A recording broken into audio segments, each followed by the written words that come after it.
പ്രിയപ്പെട്ട മുഅ്മിനീങ്ങളെ, ഇന്നത്തെ ഖുതുബയിൽ സൂചിപ്പിച്ചത് വജ്തനിബുൽ ഖബായിർ, വൻദോഷങ്ങളൊക്കെ മുഴുവനും നമ്മൾ വെടിയണം.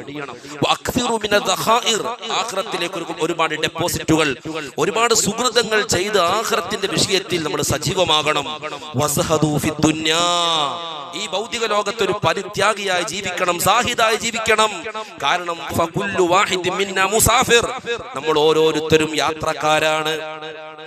നാം ഓരോരുത്തരും യാത്രക്കാരാണ്. ആഖിറത്തിലേക്കായിരിക്കണം കൂടുതൽ നമ്മൾ ശ്രദ്ധിക്കേണ്ടത്. കാരണം ഫഫീഹാ തുബ്ലസ് സറായിർ, എല്ലാ രഹസ്യങ്ങളും വെളിവാക്കപ്പെടുന്ന ഇടമാണ് ആഖിറം. എല്ലാ കള്ളികളും അവിടെ വെളിച്ചത്താകും. എല്ലാ മറച്ചു വെച്ചതും ഒളിപ്പിച്ചു വെച്ചതും എല്ലാ രഹസ്യങ്ങളും അവിടെ പരസ്യമാക്കപ്പെടുന്ന ലോകമാണ് മുഅ്മിനേ. അതുകൊണ്ട് ആഖിറം മറക്കല്ല. വർഗബൂ ഫിൽ ആഖിറ, ആഖിറത്തിലേക്ക് കൂടുതൽ ചിന്തിക്കുകയും ആഗ്രഹിക്കുകയും വേണം. എല്ലാ രഹസ്യങ്ങളും പരസ്യമാക്കപ്പെടുന്ന ലോകമാണ്. വലിയ വലിയ ദുരന്തങ്ങളും അദാബുകളും മുസീബത്തുകളും ഇറങ്ങുന്ന ഇടമാണ്. പ്രിയപ്പെട്ട കൂട്ടുകാരാ, ഈ ഭൗതിക ലോകമെന്ന് പറയുന്നത് നാം ചെയ്യുന്ന സുകൃതങ്ങൾക്ക് പ്രതിഫലം ലഭിക്കുന്ന ഇടമല്ല. നാം ചെയ്യുന്ന സേവനങ്ങൾ, നിസ്കാരങ്ങൾ, സുകൃതങ്ങൾ, ഇതിനൊന്നും ഇവിടെ കൃത്യമായ രൂപത്തിൽ നമുക്ക് പ്രതിഫലം ലഭിക്കില്ല. ഇത് കർമ്മത്തിന്റെ ലോകമാണ്. ഇത് കർമ്മത്തിന്റെ ലോകമാണ്.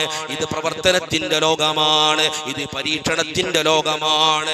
എത്ര കുറ്റവാളികളാണ്, തോന്നിവാസികളാണ്, എത്ര സന്തോഷത്തിലാണ്, ആഹ്ലാദത്തിലാണ്, ഐശ്വര്യപൂർണമായ ജീവിതമാണ് ഇവിടെ നയിക്കുന്നത്. അതേസമയം എത്ര പാവപ്പെട്ട മുഅ്മിനീങ്ങളുണ്ട്, സ്വാലിഹാണ്, ആലിമാണ്, അറിവുണ്ട്, തഖ്വയുണ്ട്. പക്ഷേ കടമാണ്, ദാരിദ്ര്യമാണ്, വിഷമങ്ങളാണ്, പ്രയാസങ്ങളാണ്, പ്രതിസന്ധികളാണ്. അതേ, ഇത് പരീക്ഷണത്തിന്റെ ലോകമാണ്. വഇന്നമാ തുവഫൗന ഉജൂറകും യൗമൽ ഖിയാമ, ഞാനും നിങ്ങളൊക്കെ ചെയ്യുന്ന കർമ്മങ്ങൾക്കുള്ള കൃത്യമായ പ്രതിഫലം നാളെ ഖിയാമത്ത് നാളിൽ പാരത്രിക ലോകത്താണ് ലഭ്യമാകുന്നത്. വഹുനാക യഫ്തരിഖുൽ ഫരീഖാൻ, അവിടെ രണ്ടു ടീമായി ജനങ്ങൾ വേർതിരിയുകയാണ്. ഫരീഖുൻ ഫിൽ ജന്ന വഫരീഖുൻ ബിസ്സഈർ, ഒരു വിഭാഗം സ്വർഗ്ഗത്തിലേക്കാണെങ്കിൽ മറ്റൊരു വിഭാഗം കത്തിജ്വലിക്കുന്ന നരകത്തിലേക്കാണ്. പ്രിയപ്പെട്ട മുഅ്മിനേ, അവിടെ പടച്ചറബ് ചോദിക്കുന്നുണ്ട്. അവിടെ ഒരു അനൗൺസ്മെന്റ് കടന്നു വരികയാണ്. വംതാസുൽ യൗമ അയ്യുഹൽ മുജ്രിമൂൻ, ഓ കുറ്റവാളികളെ മാറി നിൽക്കൂ. ഇനി നിങ്ങൾക്ക് നല്ലവരുടെ കൂട്ടത്തിൽ ചേരാൻ അവകാശമില്ല. മാറി നിൽക്കൂ, നിങ്ങൾ മാറി നിൽക്കൂ എന്ന് പറഞ്ഞ് കുറ്റവാളികളെ മാറ്റി നിർത്തപ്പെടുന്ന ദിനമല്ലേ പ്രിയപ്പെട്ടവരെ? അതേസമയം പടച്ചറബ് ഖുർആനിൽ തന്നെ പറയുന്നില്ലേ, ഇന്ന അസ്ഹാബൽ ജന്നത്തിൽ യൗമ ഫീ ശുഗ്ലിൻ ഫാകിഹൂൻ, സ്വർഗ്ഗത്തിന്റെ ആളുകളെ സംബന്ധിച്ചിടത്തോളം അവർക്ക് തിരക്കാണ്, ബിസിയാണ്. പ്രിയപ്പെട്ട മുഅ്മിനേ, നരകത്തിന്റെ ആളുകൾക്ക് ദുനിയാവിൽ ബിസിയായിരിക്കുമെങ്കിൽ സ്വർഗ്ഗത്തിന്റെ ആളുകൾക്ക് ബിസി നാട് ആഖിറത്തിലേക്കാണ്. ഫീ ശുഗ്ലിൻ ഫാകിഹൂൻ, ഇത് ഏത് തിരക്കാണെന്നറിയോ? ഇത് ജോലി എടുക്കാനുള്ള തിരക്കല്ല. ഇത് ജുമുഅ കഴിഞ്ഞ ഉടനെ ഷോപ്പ് തുറക്കാനുള്ള തിരക്കല്ല. ഇത് ഹോസ്പിറ്റലിൽ തന്റെ ബന്ധുവിനെ കാണാനുള്ള തിരക്കല്ല. പണമുണ്ടാക്കണം, തന്റെ ബിസിനസ് ശക്തിപ്പെടുത്തണം എന്ന ചിന്തയുടെ പേരിലുള്ള തിരക്കല്ല. മറിച്ച് ഈ തിരക്ക് ഐശ്വര്യത്തിന്റെ തിരക്കാണ്, ആഹ്ലാദത്തിന്റെ തിരക്കാണ്. ലൈസ ഹാദ ശുഗ്ലു ശുഗ്ല തഅബിൻ വഅനാ ബൽ ശുഗ്ലു ഫർഹിൻ വഗിനാ. പ്രിയപ്പെട്ടവരെ, സ്വർഗ്ഗത്തിലെ കള്ളിന്റെ കോപ്പകൾ കുടിക്കാനുള്ള തിരക്കിലാണവർ. സ്വർഗ്ഗത്തിലെ കന്യകകളുടെ അതേ കന്യകത്വം പൊട്ടിക്കാനുള്ള തിരക്കിലാണവർ. സ്വർഗ്ഗത്തിലെ തീറ്റയും കുടിയും ആസ്വദിച്ച് സ്വർഗ്ഗത്തിന്റെ സന്തോഷങ്ങൾ ആസ്വദിക്കാനുള്ള തിരക്കിലാണവർ. സ്വർഗ്ഗത്തിന്റെ മളിമാളികകൾ, സ്വർഗ്ഗത്തിന്റെ കൊട്ടാരങ്ങൾ, സ്വർഗ്ഗത്തിന്റെ പൂങ്കാവനത്തിൽ ഓടാനും ചാടാനും അവിടെയുള്ള സുഖ സൗഹൃദങ്ങൾ, അവിടെയുള്ള സന്തോഷങ്ങൾ ഏറ്റുവാങ്ങുന്ന തിരക്കിലാണവർ. അതേ പ്രിയപ്പെട്ട കൂട്ടുകാരാ, സ്വർഗ്ഗത്തെ കുറിച്ച് ഖുർആൻ വിശേഷിപ്പിച്ചത് മുഴുവൻ ഒന്ന് പഠിച്ചാൽ നമ്മൾ അത്ഭുതപ്പെട്ടു പോവുകയാ. ഹബീബായ തങ്ങൾ സ്വർഗ്ഗത്തെ കുറിച്ച് പറയുന്നത് കൃത്യമായി പഠനത്തിന് വിധേയമാക്കിയാൽ നമ്മൾ അന്താളിച്ചു പോവുകയാ. അങ്ങനെ ഖുർആൻ സ്വർഗ്ഗത്തെ കുറിച്ച് വർണ്ണിച്ചിട്ട് പറയുകയാണ്, വഫീ ദാലിക ഫൽ യതനാഫസിൽ മുതനാഫിസൂൻ, ഇതിലാണ് മത്സരിക്കേണ്ടവർ മത്സരിക്കേണ്ടത് കേവലം UDF-നോ LDF-നോ മാത്രം മത്സരിച്ചിട്ട് ഭൗതിക ലോകത്ത് മാത്രം ലക്ഷ്യം വെച്ചിട്ട് ആഖിറം മറക്കല്ല മൂമിനെ.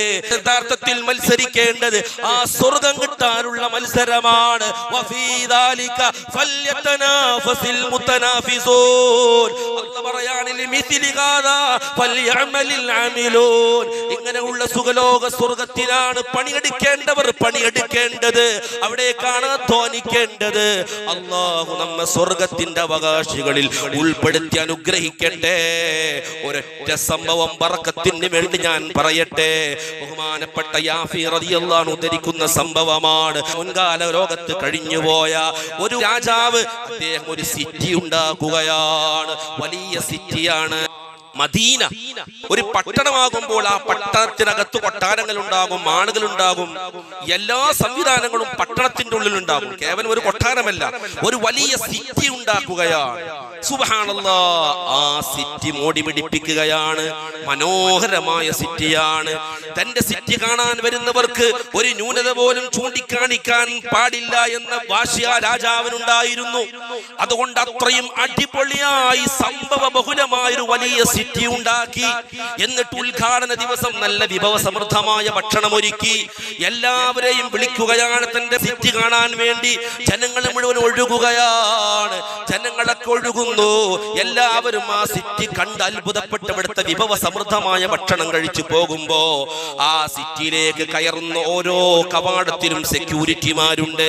ആ സെക്യൂരിറ്റിമാർ ഈ സിറ്റി വിസിറ്റ് ചെയ്ത് പുറത്തു പോകുന്നവരോട് ചോദിക്കുന്നത്, ഹൽ റഅയ്തും ഐബാ, നിങ്ങൾ ഈ സിറ്റിക്ക്, ഈ പട്ടണത്തിന് എന്തെങ്കിലും ന്യൂനതകൾ കണ്ടിട്ടുണ്ടോ? അവരോടൊക്കെ മറുപടി ലാ, ഒരു ന്യൂനതയുമില്ല, ഒന്നും പറയാനില്ല. നമ്മുടെ ഭാഷയിൽ പറഞ്ഞാൽ ഒന്നും പറയാനില്ല, അടിപൊളിയാണ്, സംഭവമാണ്, ഒന്നൊന്നരയാണ്. പക്ഷേ അവരെല്ലാവരും സന്ദർശിച്ചു പോയി. അറ്റിലാസ്റ്റ് ഏതാനും ചില ആളുകൾ കടന്നു വരികയാണ്. പഴകിയ നുരുമ്പിച്ച വസ്ത്രമാണ് ആളുകൾ ധരിച്ചിട്ടുള്ളത്. അവർ ആ സിറ്റി മുഴുവനും കണ്ട് അവർ തിരിച്ചു വരുമ്പോൾ സെക്യൂരിറ്റി ചോദിക്കുകയാണ്, ഹൽ റഅയ്തും ഐബാ, ഈ സിറ്റിക്ക് എന്തെങ്കിലും കുഴപ്പമുണ്ടോ?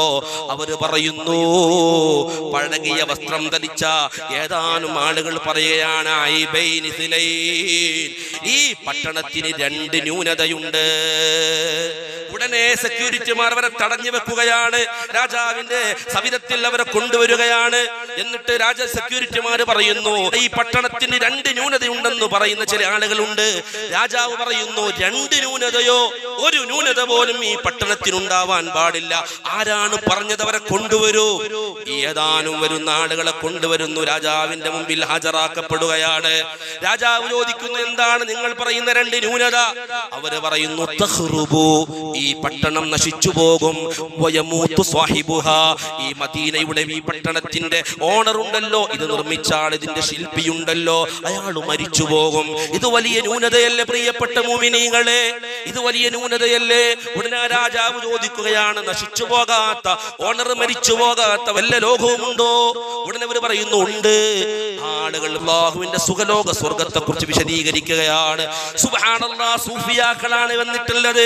അല്ലാഹു ലയിച്ചു ചേർന്ന ഔലിയാക്കന്മാർപ്പെട്ട ചിലരാണ് വന്നത്. അവർ അല്ലാഹുവിന്റെ സുഖലോക സ്വർഗത്തെ വർണ്ണിക്കാൻ തുടങ്ങി. വർണ്ണിച്ച് ഈ രാജാവിന് സ്വർഗത്തെ വലിയ ഇഷ്ടം തോന്നുകയാണ്. സ്വർഗമൊന്ന് കിട്ടിയിരുന്നെങ്കിൽ സ്വർഗത്തിൽ വലിയ തൽപരനായി രാജാവ് മാറുകയാണ്. സ്വർഗം മാത്രമല്ല, ഉടനെ അവർ നരകത്തെ കുറിച്ച് പറഞ്ഞു. നരകത്തിലെ ഭീകരമായ ശിക്ഷകളെ ബോധ്യപ്പെടുത്തുകയാണ്. രാജാവ് പേടിക്കുകയാണ്, പേടിച്ചു വിറക്കുകയാണ്. എന്നിട്ട് ഏതാനും വരുന്ന ആളുകൾ അവരെ ക്ഷണിക്കുന്നു. രാജാവിനെ ക്ഷണിക്കുന്നത് ഇലാ ഇബാദത്തില്ലാ, അതുകൊണ്ട് നന്നാവണം, അല്ലാഹുവിന് വഴിപ്പെടണമെന്ന് ബോധ്യപ്പെടുത്തുകയാണ്. അവരുടെ വിശദീകരണത്തിൽ നിന്ന് ഇഹപര വിജയത്തിന്റെ കൃത്യമായ ലക്ഷ്യങ്ങളൊക്കെ രാജാവ് തിരിച്ചറിഞ്ഞ് തന്റെ അധികാരവും തന്റെ പട്ടണവും വിട്ട് അത് അല്ലാഹുവിന്റെ വഴിയിലേക്ക് യാത്ര പോകുന്നു. അല്ലാഹുവിന്റെ അള്ളാഹുവിന്റെ വഴിയിലായി സൂഫിയായി ആ രാജാവ് ജീവിക്കുകയാ. അതുകൊണ്ട് എന്റെ പ്രിയപ്പെട്ട മുഅ്മിനേ, ഇവിടെ എത്ര തന്നെ വലിയ കൊട്ടാരങ്ങളും സിറ്റി തന്നെ ഉണ്ടെങ്കിലും ആ സിറ്റിക്കകത്ത് ഏത് രൂപത്തിലുള്ള പാർക്കുകളും അതുപോലെ തന്നെ സ്വിമ്മിംഗ് പൂളുകളും ആളുകളും എന്ത് ആഹ്ലാദിക്കാനും ആസ്വദിക്കാനുള്ള അവസരങ്ങൾ ഉണ്ടെങ്കിലും അതൊക്കെ നശിച്ചു പോകൂലേ. സ്വർഗമെന്ന് പറയുന്ന ലോകം അത് നശിക്കാത്ത ലോകമാണ്. അവിടെ അസുഖങ്ങളില്ല, ജലദോഷം പോലുമില്ല, ഒരു ന്യൂനതയും ചൂണ്ടിക്കാണിക്കാനില്ല. ഇഷ്ടം പോലെ ഭക്ഷണമാണ്, പാനീയമാണ്. ഒരിക്കൽ ആസ്വദിച്ച ടേസ്റ്റ് പിന്നൊരിക്കലും അവിടെ ആസ്വദിക്കപ്പെടൂല. എല്ലാവർക്കും 33ന്റെ ചുറുചുറുക്കിലാണ്. ആദം നബിയുടെ വലിപ്പമാണ്. അതേ 60 മുഴം നീളവും 7 മുഴം വീതിയുമാണ്. സുബ്ഹാനല്ലാഹ്. സ്വർഗത്തിൽ ഒരു മരത്തെ കുറിച്ച് മുത്തുനബി പറയുന്നുണ്ട്. ആ മരത്തണലിലൂടെ 100 കൊല്ലം അതിവേഗതയിൽ സഞ്ചരിക്കുന്ന വാഹനത്തിൽ കുതിച്ചു പാഞ്ഞാലും ആ തണൽ അവസാനിക്കുന്ന പ്രശ്നമില്ല. കാലാകാലവും അനന്തമായ ലോകം സുഖം മാത്രമാണ്, സന്തോഷം മാത്രമാണ്. സുബ്ഹാനല്ലാഹ്. എത്രയാണ് സ്വർഗത്തെ കുറിച്ച് പറയാനുള്ളത്. അള്ളാഹു നമുക്ക് സ്വർഗം തരട്ടെ. സ്വർഗത്തെ കുറിച്ച് കൂടുതൽ പഠിക്കാനും ചിന്തിക്കാനും ആലോചിക്കാനും ആ സ്വർഗത്തിൽ വലിയ താല്പര്യമുണ്ടാകാനും അള്ളാഹു നമുക്ക് തൗഫീഖ് നൽകട്ടെ. ഭൗതിക ലോകത്തിന്റെ നശ്വരമായ പടപടപ്പിൽ വഞ്ചിതരായി ഈ ജീവിതം നശിച്ചു പോകുന്നവരിൽ നമ്മൾ ആരെയും പെടുത്താതിരിക്കട്ടെ.